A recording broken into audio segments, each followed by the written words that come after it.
I am Michael. I'm a small business owner, investor, a work in process improv artist, a bit manic and always looking for something new and interesting to entertain me.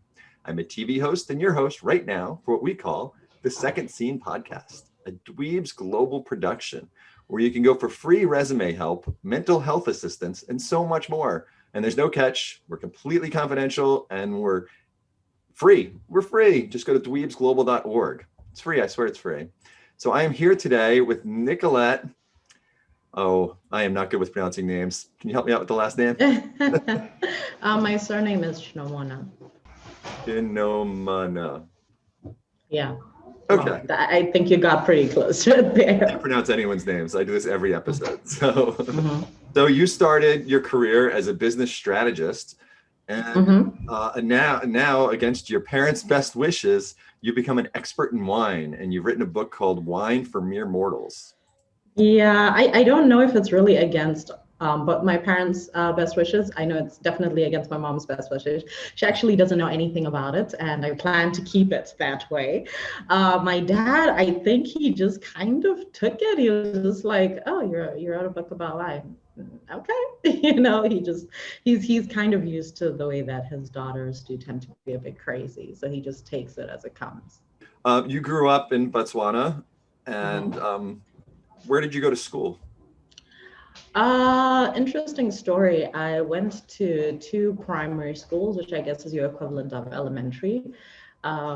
I was my parents were both programmers, so when I was a child, my mom bought me a little learning computer, so it was a little sort of like laptop type of thing, to teach you math and English and all of that stuff. And I used to play a lot with it. And so she sends me off to grade 1, first grade, and I'm bored because I understand everything. I'm doing all the sums in like 5 minutes and sitting there and looking at everybody. And then they're like, okay, she's pretty smart. Okay, let's send her to the second grade. Oh my God, I saw fire. I saw dust in the second grade. It was really, really, really chaotic. And then after that, sometime in the second grade, I was moved to a Muslim school because it was the best private school at that time in the country. So I finished my elementary in the Muslim school, and then I went off to boarding school for high school, and then I did 3 different high schools.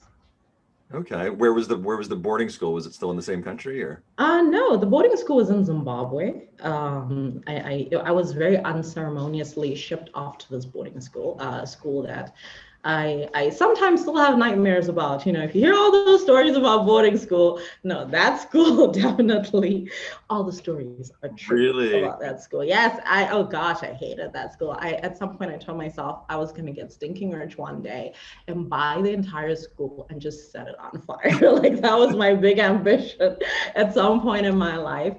And then my mom moved me to another high school in South Africa. I went to the International School of South Africa. So that was a whole lot different.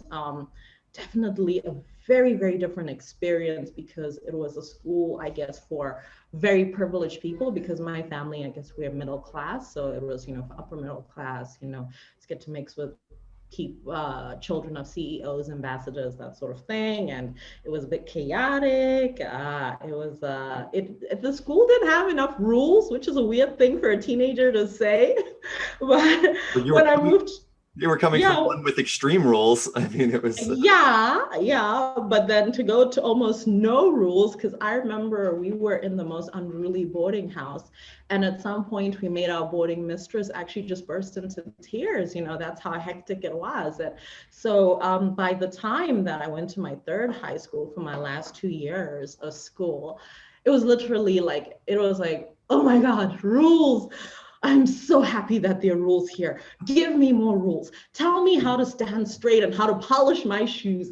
I need the structure. So you told me you didn't get in trouble, and then you told me you made your in charge. No, other people did. I was watching on the periphery as they made her cry. I mean, I was that person, because I had my room in high school was a ground floor room. So my friends would actually use my room to jump out the windows, at night and then jump back in the morning. It was crazy because apparently, so we have this thing here in Africa called burglar bars. So they're these steel bars that are over like your windows that none can come in and out. So apparently, this is the story, that they designed these bars in such a way that if there was ever a fire, no matter how huge you are, you could squeeze through those bars. I never ever tried it, but I have some doubts. But I do know that my friends who were more on the slender side did used to jump in and out of my window, and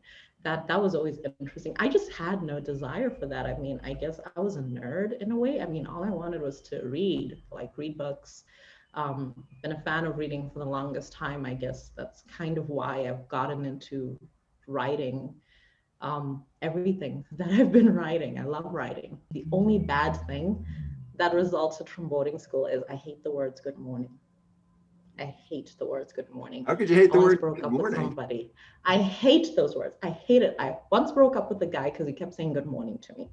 And that is because in boarding school, we were forced to say good morning. It wasn't like a natural thing of, hi, how are you? Good morning. We didn't say good morning to each other like, your regular friends. That was something that was expected of you for your superiors, for prefects, for people who are higher up on the social scale than you. So it's something that I actually came to resent quite a bit. So whenever someone looks at me and it's like, oh, you haven't said good morning to us, I always say, why should I say good morning to you? Why didn't you greet me first? It always rankles me whenever I'm expected to say those words. And I tend to find that even with most of my interactions, I don't really say good morning to anyone. I just, start a conversation with people. So that's one of my quirks. Got you. Did you have any resentment towards your parents for sending you to boarding school? Initially I did. I did for the first boarding school. For the first boarding school because my parents were kind of going through a very late custody battle of me because my dad was moving to the US. And so I from what I understand at the time, that was his compromises. Okay, if I'm not going to have her, then she's going to go off to boarding school. And then his friend was like, oh, send her to this boarding school, and then he literally just went and ditched me there. And I remember the first 3 weeks, I cried myself to sleep every single night. I was just like, what is this? I guess I wasn't really prepared for it in that sense. And also because it was so far away. Like, because I grew up in Botswana, I've never really spent time in Zimbabwe, although that's where I'm from, unless it was a holiday, if I was going to see my granny. So suddenly to be thrown into the school with all of these rules, with all of these people, with all of these teachers and all of this chaos, it was a bit overwhelming, definitely. But then I grew to like it. I kind of view boarding school now as like one gigantic sleepover with your friends and your enemies. So yeah. Got you. That's kind of if I can't have you, your mom can't have you either. That's what it's yeah. like. It's something like that. It's always complicated, when you come from a broken home, and I guess it's stuff that you only really have a better understanding of when you're older. That's when you kind of look back at everyone and say, okay, so I think this is what might have been going on. So yeah. Got you. I don't think many people know anything about Botswana. So can you give us a little rundown of? Well, I would say that our greatest claim to fame is the diamonds. Our entire economy is based on diamonds. We've got a ton of them. Another thing that I often tell people who don't know anything about Botswana is, apart from the fact that we have this amazing wildlife, the country is mostly desert. So you tend to find that a lot of the main cities are along the edge of the country, and then you have the mining towns in the center of the country. And some random fun fact is that Prince Harry proposed to Meghan Markle here. So yeah. The claim to fame. How is the diamond trade? We all hear about diamonds and we hear blood diamonds and how horrible it is. Is that what it's really like? Not in Botswana, no. Botswana has been a democratic country since its inception about 66 years ago.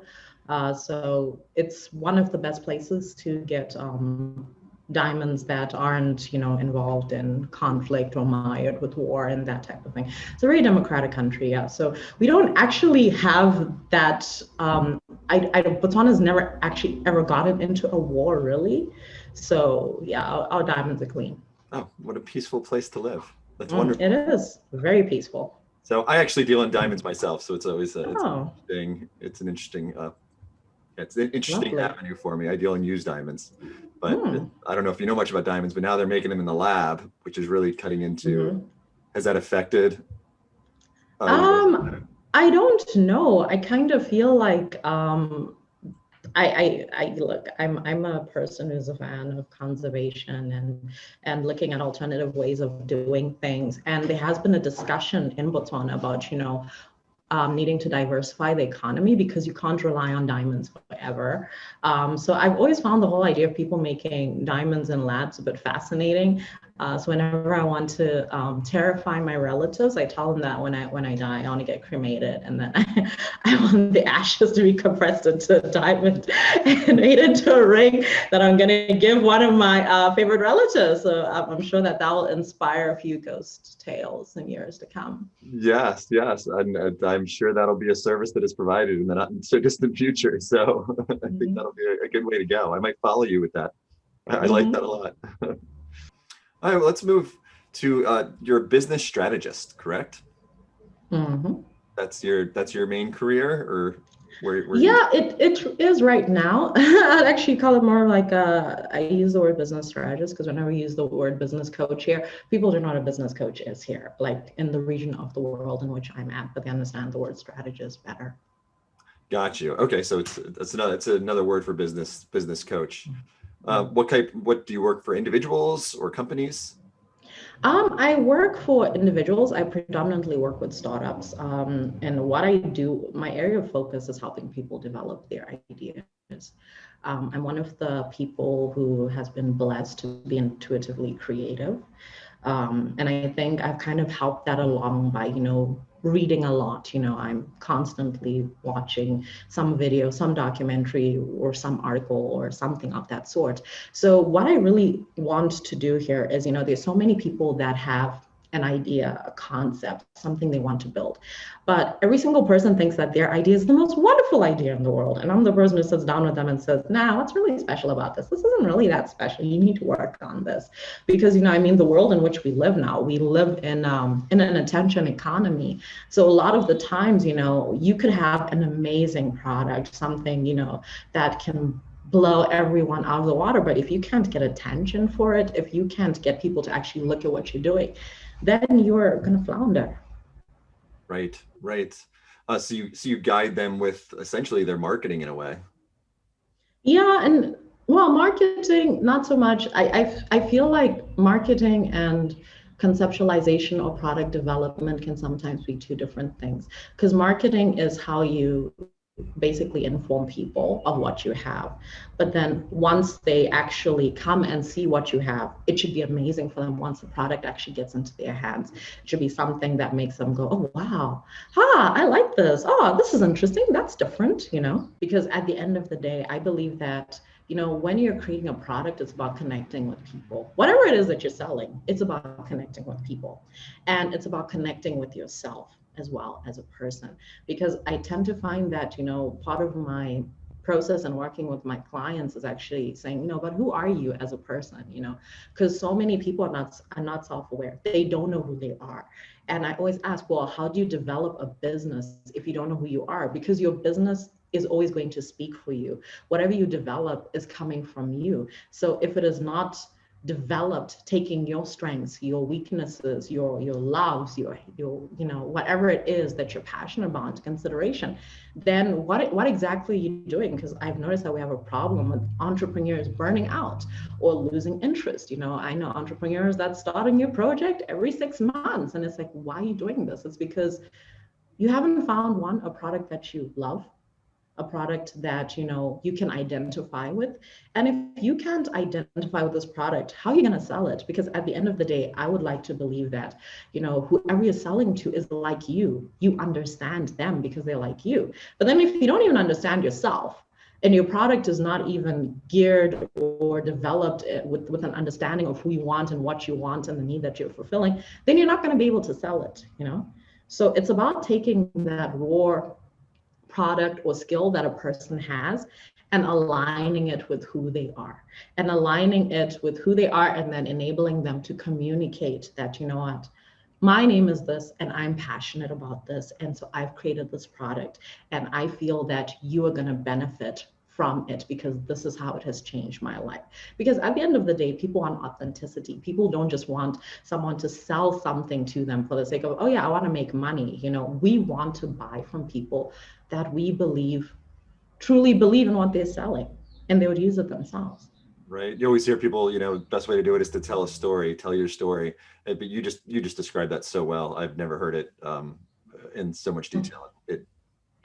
It makes a lot of sense. That was very, very well spoken. Yeah, I'm going to go back and listen to that later and look back at my businesses that I have to see how I can bring it more into myself. So how did you get into writing?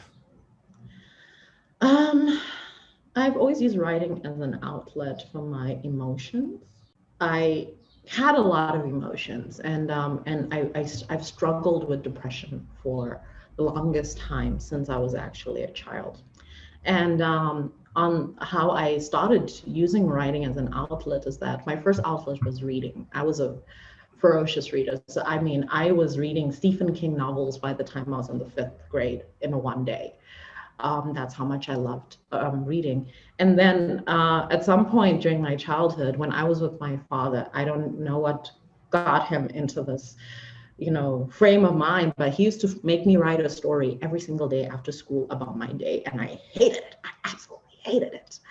And then it kind of grew on me because I realized, as I became a teenager and I was experiencing all of these emotions, that writing gave me a place to express it instead of just letting it, just sit on me and basically just drive me crazy. So I think that's kind of why I developed the love for writing. And then as I grew up, as I became slightly older, then it became a process of exploring ideas, of creating new worlds, new stories, that sort of thing. The writing has really helped you out of the depression? Well, it doesn't help me out, but it helps me express. Because I think I'll describe depression sometimes as like having a storm and it's like inside you. And if you don't let it out, or ease the tension somewhat, it can often sometimes just, explode or, send you into a spiral.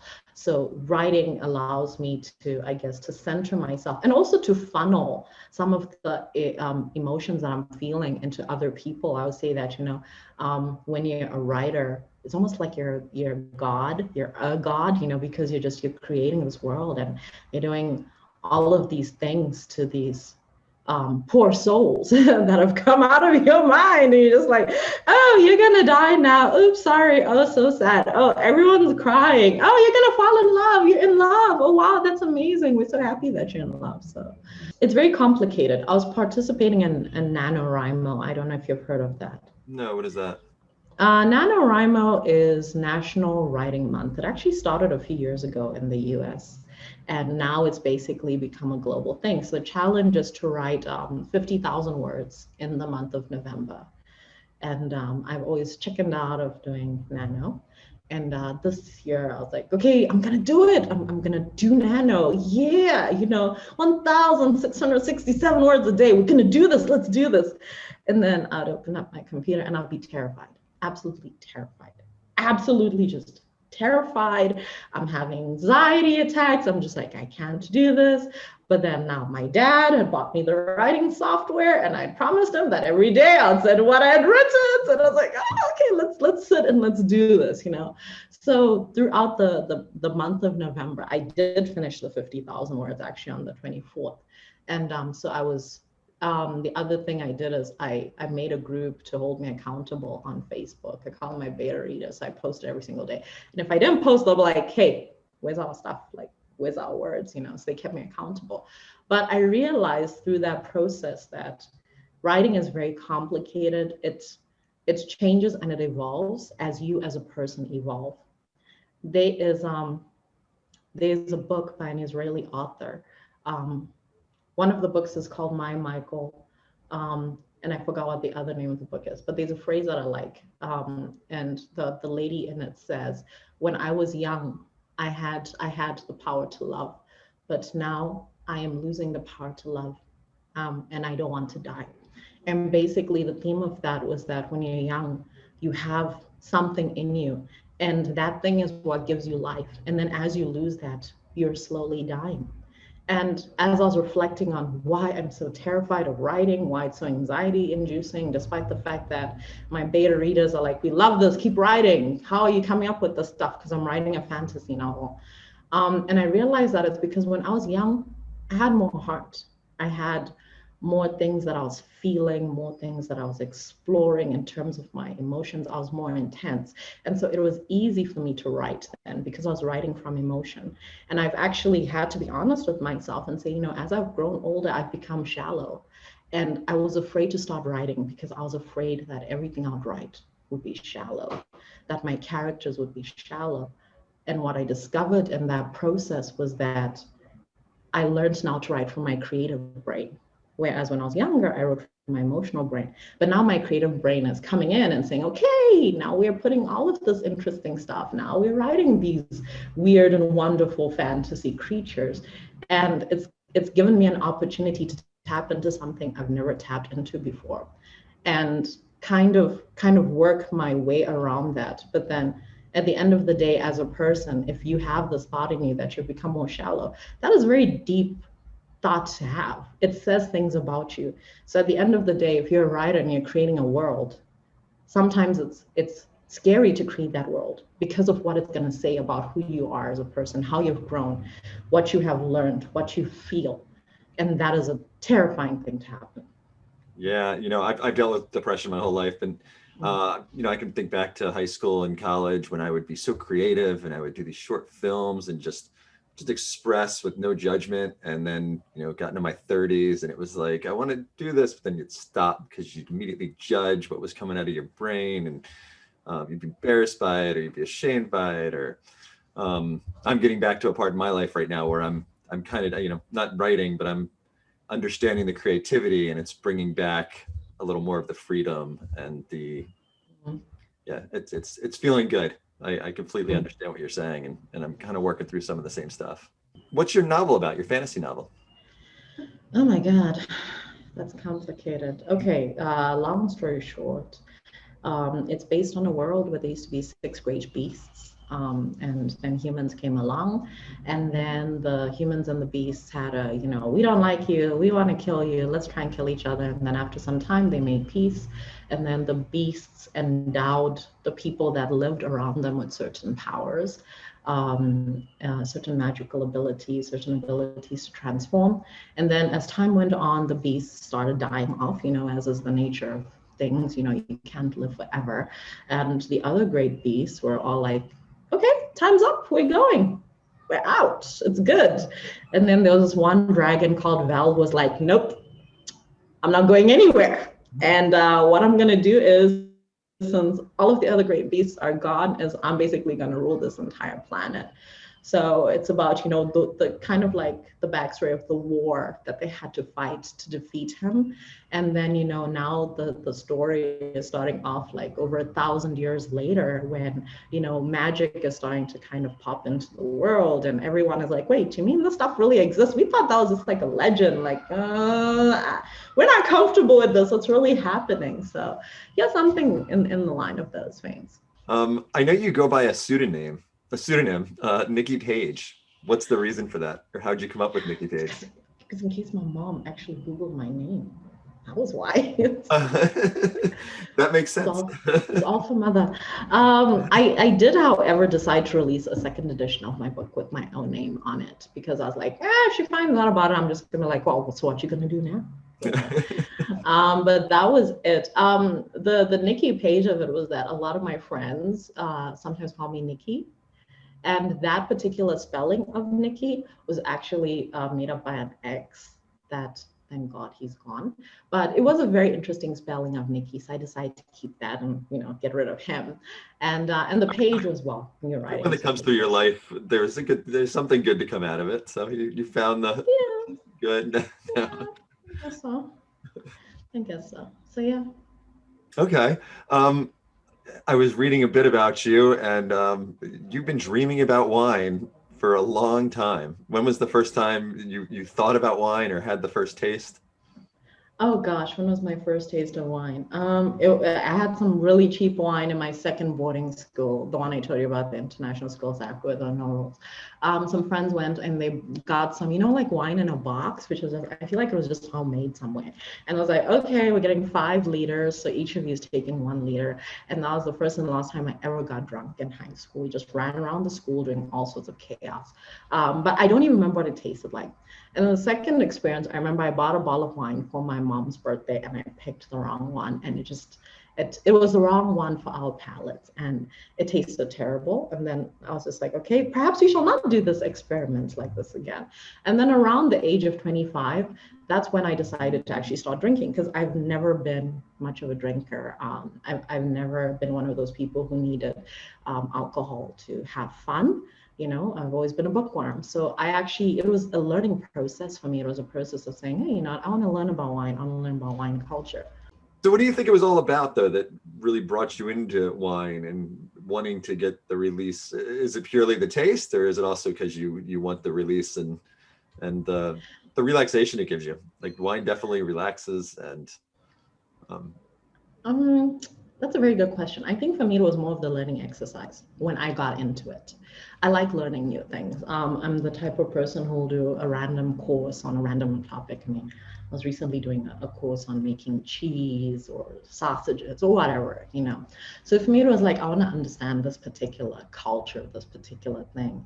And then as I started drinking it, then I began to appreciate it because wine then got me into sampling other types of alcohol, And I like the fact that, with wine, it's more nuanced than a lot of other alcohols. It has a lot of personality, which was something that I picked up and integrated into my book. And I like the fact that, it wasn't a one size fits all, the way that perhaps vodka is or other types of alcohol. It's like they're wines for different days, different moods, different feelings.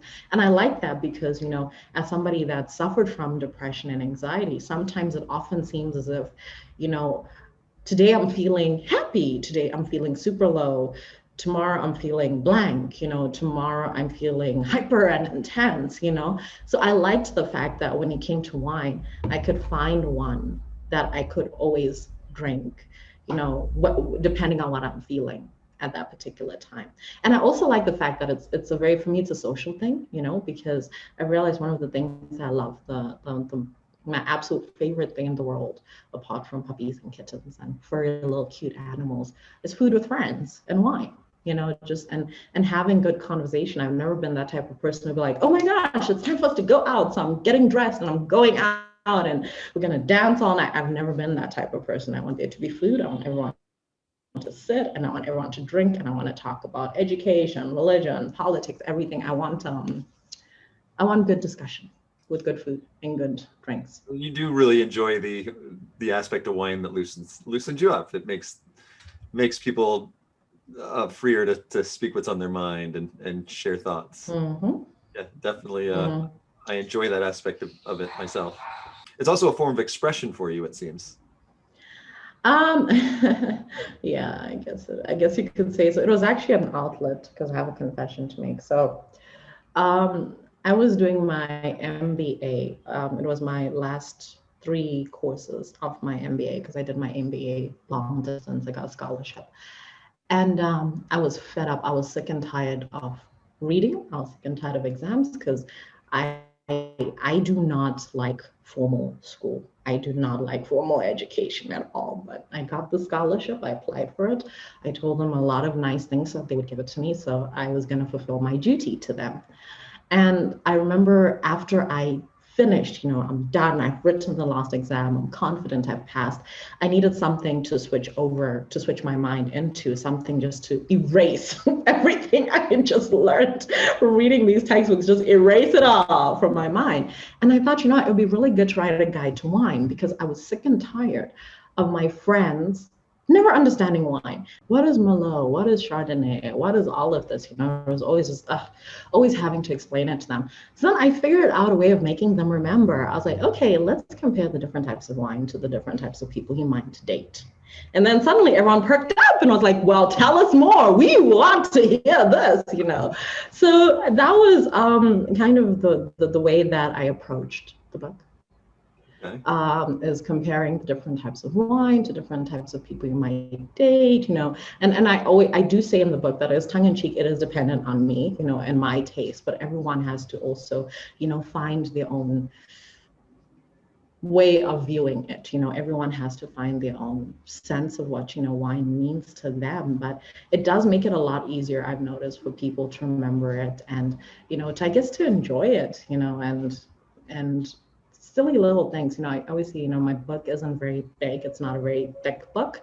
You can read it in a day, but I wanted to write something that, from the moment you read it to the moment you finish reading it, about 2 hours later, whatever, everything you need to know about getting your first bottle of wine. I even put in a wine map, because I noticed a lot of people have bad experiences with wine because they're like, oh, it's made of grapes. It's going to taste like grape juice. And then they get a Merlot and then they drink it. It tastes nothing like grape juice, Such a bad experience. So I thought, okay, let me show them how, okay, so you start with this and then you start with this. And then that's how you slowly work your way, towards developing your palate.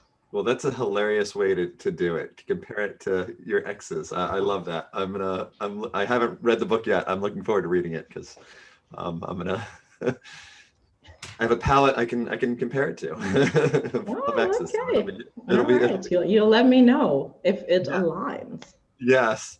I know my taste in wine changes throughout time. I don't know that I drink a lot of wine. I don't know enough about wine though. And I always feel kind of stupid when people ask. They'll be like, what do you drink? I'm like, I drink wine all the time. They'll start talking about wine and like, I'm clueless. I mean, I liked Malbecs for a while. Right now I'm on a Pinot Noir kick. But then somebody will give me something else, Cabernet, and I'll be like, oh, that's wonderful. It must be a Pinot because that's what I'm on, and it's not. And it's I'm kind of because I've noticed that I think it's because as we grow as people, our tastes change. That's just the way that it is. Our brain chemistry changes. So even the type of music that we like also changes. I think it's just part of the process of evolution. But I always say, people should never stick to just one type or one class of wine. I mean, I had a friend who was like, I only drink white wine. And I was like, 2 years later now she's only drinking red. And I'm like, okay, but I'm always like, hey, let's mix it up a little bit. Let's toss it up and see what happens. Because I think it should be an adventure. Because what I like about it is that there's such a huge wide world of it. I mean, even if you like Chardonnays, you'll have different experiences from a Chardonnay made in Australia to California or South African Chardonnay. So there's so much opportunity to learn so many things. Right. Is there an easy transition to white wine? Like, I only drink red. I'm one of those people. I'm like, I hate white wine. I can't do it. Is there a bridge I could cross to get there easier that I should be trying? I think, I don't know. I think that's oh God, you're a red wine snob. Oh dear. I am. I think you just need to try some that are out there. Try a different variety of them. Maybe get 6 different types of whites and then just taste one, drink some water, taste the other one. Which one do you like? Which one don't you definitely like? Then you throw that off the table and then you whistle your way through it. They all have very different personalities. I think it just depends on what you're feeling, to be honest. Whether you also want to start with dry white, so you're gonna try maybe going to the sweet side. So it's really dependent on you. Right. It's your adventure. Okay, I'm gonna have to try that adventure because on hot days I'll still drink my red wine, and that's definitely difficult when Here, because Botswana is a desert, we just have no shame. We just put it in the freezer. We drink the reds and cold, like just cold, as cold as a white. That's what we do.